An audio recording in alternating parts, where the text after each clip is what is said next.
हाय। इससे पहले आप लोगों को बताए थे रेडियन और स्टेरेडियन सप्लीमेंट्री यूनिट के बारे में। आप लोगों से अनुरोध करते हैं कि मेरे इस चैनल को सब्सक्राइब ज़रूर कीजिए और कमेंट तो ज़रूर से ज़रूर दीजिए, क्योंकि बार बार आपको बता रहे हैं कि कमेंट ही मेरे लिए वो चीज़ है जिससे हम जो मेरे में जो कमी है वो हम समझ पाएंगे। इसलिए सब्सक्राइब ज़रूर कीजिए। जिनको अच्छा लगता है बिल्कुल सब्सक्राइब कीजिए, अपना अपना कमेंट भी दीजिए। आज आप लोगों को बता रहे हैं कि हम किसी चीज़ का यूनिट कैसे, इकाई या मात्रक कैसे प्राप्त करेंगे।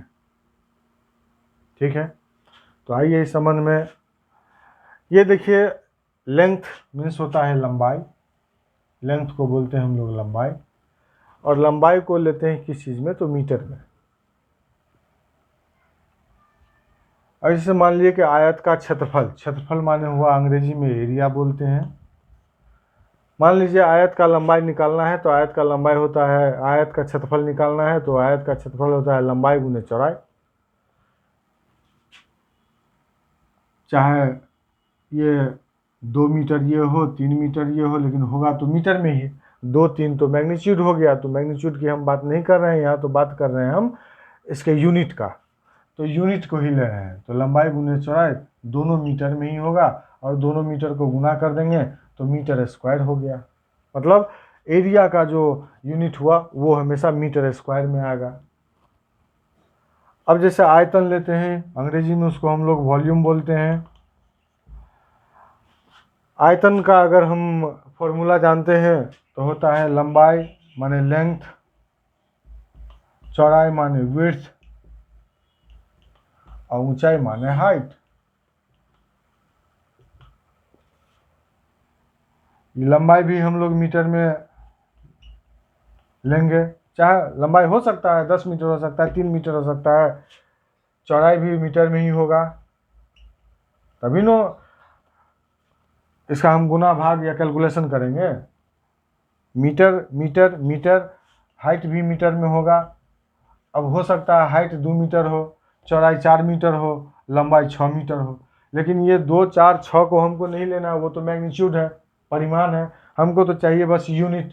तो यूनिट कैसे निकालेंगे, इसलिए सिर्फ ये देख रहे हैं कि इसका यूनिट क्या होता है। ऊंचाई भी हम मीटर में, ये भी तो ऊंचाई है। ऊंचाई माने लंबाई, जिसको हम मीटर या सेंटीमीटर में नाप सकते हैं। चौड़ाई भी वही, तो वो भी मीटर में ही आएगा, और लंबाई भी मीटर में आएगा। तो इस तरीके से 3 मीटर को गुना करेंगे तो ये हो गया मीटर क्यूब। मतलब वॉल्यूम का यूनिट हुआ क्या, मीटर क्यूब। समझ गए। अब आगे आइए।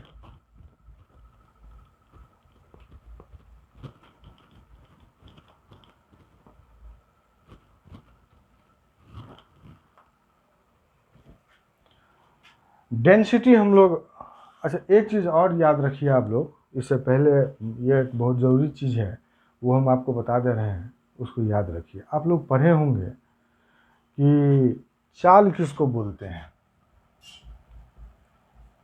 या नहीं पढ़े होंगे तो आगे पढ़िएगा, तो पढ़ने समझने में आपको बड़ी आसानी होगा। चाल कहते हैं दूरी में परिवर्तन के दर को, परिवर्तन के दर को।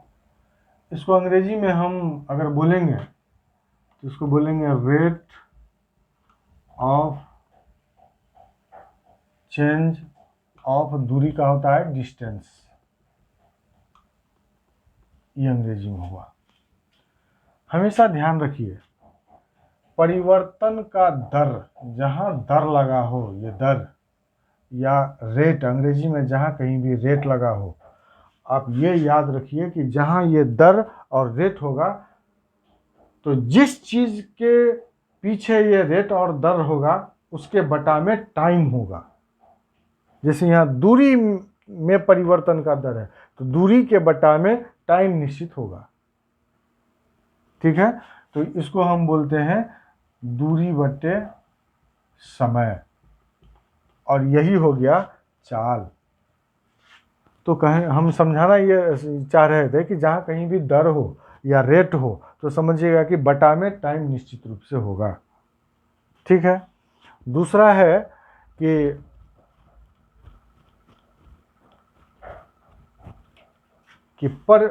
पर यूनिट, एक हम लोग यूज करते हैं पर यूनिट, अंग्रेजी में पर यूनिट।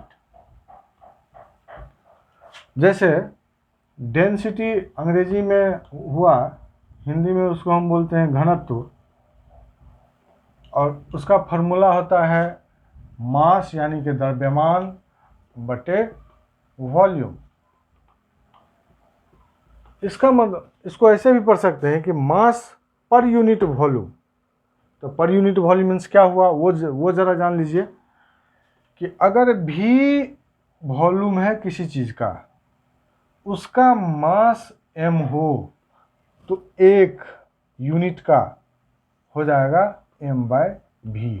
तो एक यूनिट का जो हुआ वही हम बोलते हैं पर यूनिट।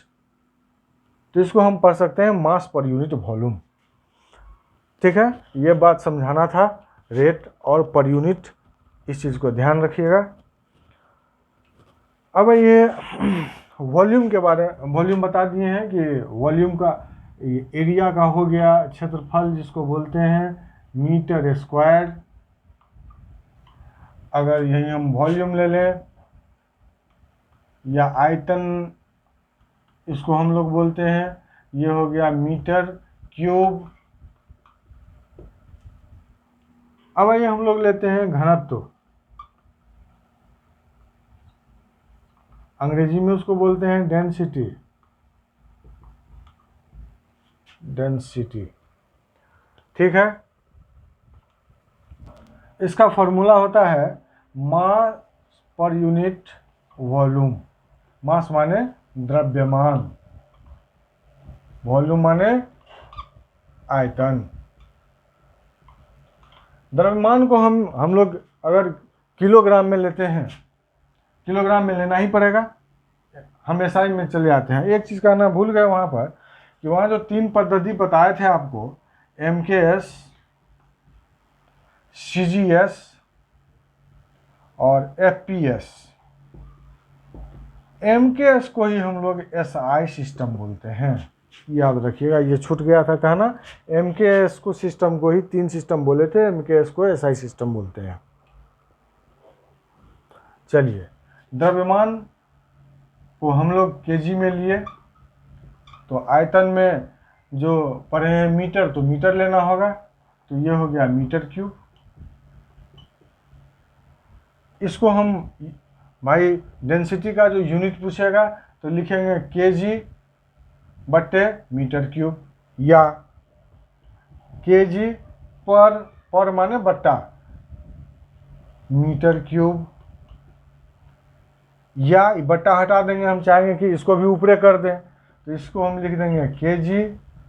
एक चीज़ याद रखिएगा कि बट्टा के नीचे जो कुछ होगा, जैसे ही वो ऊपर जाएगा अपना साइन बदल देगा।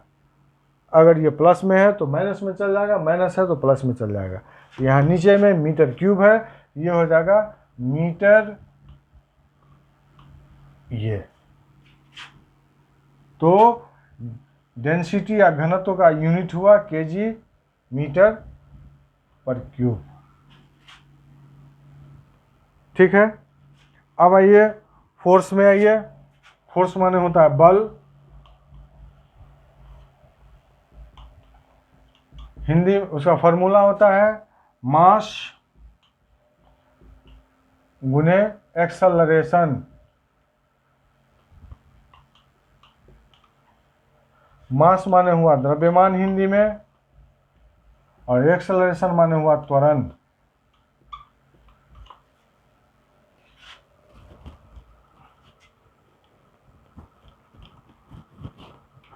आइए यहाँ पर मास को हम यूं का यूं रखते हैं, त्वरण गुना है, गुना कर दीजिए। त्वरण का होता है वेग में परिवर्तन के दर को त्वरण कहते हैं। तो वेग बटे परिवर्तन यहाँ हो गया बटे टाइम, यही हुआ। फिर यहाँ पर हम क्या करते हैं, मास को यूं का यूं छोड़ देते हैं, ये टाइम यहाँ आ गया, और वेग बराबर होता है दूरी बटे समय या विस्थापन बटे समय। तो विस्थापन माने हुआ कि हम कहाँ से कुछ दूर यहाँ से वहाँ विस्थापित हो गए, तो वो भी मीटर में चलेगा। तो डिस्प्लेसमेंट उसको बोलते हैं, विस्थापन को डिस्प्लेसमेंट बटे टाइम। अब लीजिए यहाँ पर मास हो गया बटे टाइम हो गया, अब गुने है, डिस्प्लेसमेंट को हम लोग मीटर में लेंगे और टाइम तो टाइम में है। अब मास को हम लोग केजी में लेते हैं, तो यहाँ केजी कर दीजिए, इसको तोड़ेंगे, ये हो जाएगा केजी मीटर बटे time square, time means second square,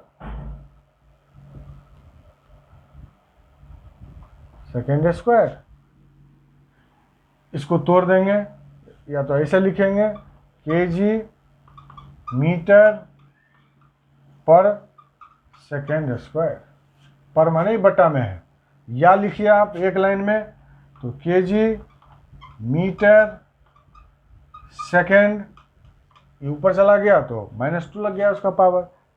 इसको हम लोग बोलते हैं 1 न्यूटन। 1 केजी, इसके पीछे कुछ नहीं है तो 1 हुआ, 1 केजी 1 मीटर पर सेकेंड स्क्वायर को हम लोग बोलते हैं 1 न्यूटन। न्यूटन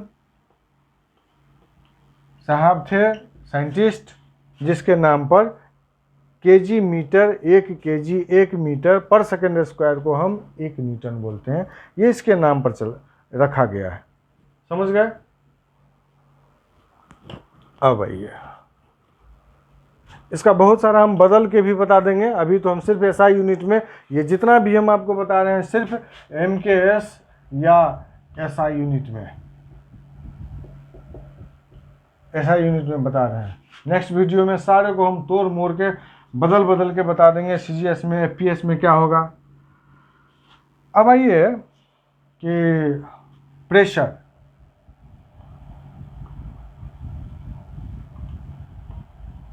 प्रेशर मीन्स होता है दबाव या दाब। फॉर्मूला होता है force per unit area. Hindi में लीजिएगा तो लिखाएगा ये बल बटे क्षेत्रफल, ठीक है।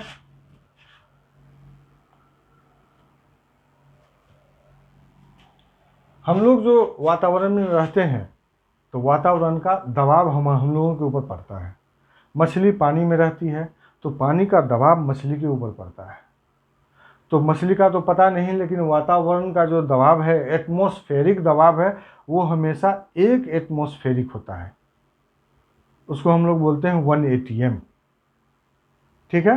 उसको भी याद रखिएगा कि वातावरण का जो दबाव होता है वो 1 ATM के बराबर हमेशा पड़ता है, 1 एटमॉस्फेरिक प्रेशर के बराबर, ठीक है। ये अलग से याद रखिए। अब यहाँ आइए, बल का अभी हम आपको बोले थे, पीछे निकाल दिए थे कि केजी मीटर पर सेकेंड स्क्वायर, ये होता है जिसको हम न्यूटन बोलते हैं। क्षेत्रफल का होता है, नीचे बटा में क्षेत्रफल है, आपको सबसे पहले बताए थे कि मीटर स्क्वायर, लंबाई गुने चौड़ाई, तो लंबाई भी मीटर में, चौड़ाई भी मीटर में, तो मीटर स्क्वायर। अब क्या हुआ कि 1 मीटर, ये जो मीटर है, इस मीटर से एगो कट गया, क्या बच गया यहाँ पर, केजी मीटर ऊपर जाएगा, ले जाइए तो ठीक है, नहीं ले जाइए तो ये भी ठीक है। लेकिन जब क्वेश्चन आता है तो उसमें जो है सो इस तरीके से रहता है, पर मीटर हो गया और पर सेकेंड स्क्वायर हो गया। इसको हम लोग 1 केजी पर मीटर पर सेकेंड स्क्वायर को 1 पास्कल बोलते हैं। मतलब प्रेशर का यूनिट पास्कल हुआ भाई, तो पास्कल भी हुआ और एटीएम भी हुआ। तो कोई ना कोई तो दोनों में संबंध होगा। वो संबंध भी एकदम याद रख लीजिएगा कि 1 atm एटमॉस्फेरिक प्रेशर बराबर होता है 10⁵ पास्कल के।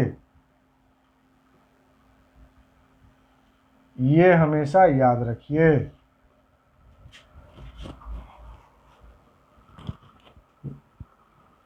अब नेक्स्ट वीडियो में आप लोगों को सारे MKS या SI से बदल के CGS में FPS में हम बताएंगे।